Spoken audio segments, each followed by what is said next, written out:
Okay, in this video we're going to go through this particular function, and our goal is to identify when it is positive and decreasing. All right, so the very first thing we're going to do is take out our calculator and we're going to graph this one. And just a reminder, as you graph this one, instead of typing in t, you want to always use the variable of x. So just type it in as x and it'll be fine. Everything else should be the same. And let's just look at this graph. All through this portion right here, the graph is increasing. It's getting larger in value until we reach our vertex up top here, and then at which point it's always decreasing. So we want to focus on this particular one because we're looking for decreasing. We're going to focus on essentially the right-hand side of this graph, okay, from the vertex on.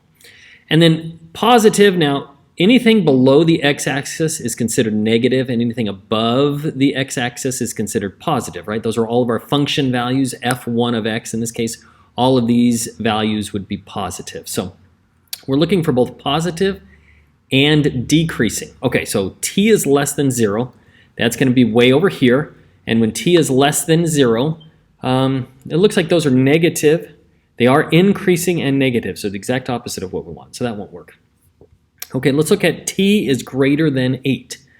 Well, right here, in this value here, t is greater than 8.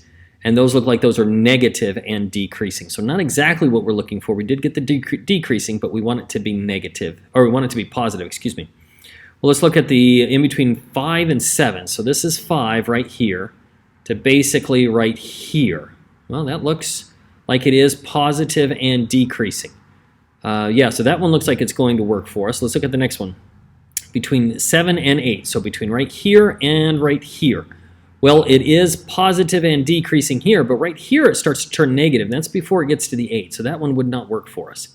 So C should have been our option here. Between 5 and 7, it is both positive and decreasing.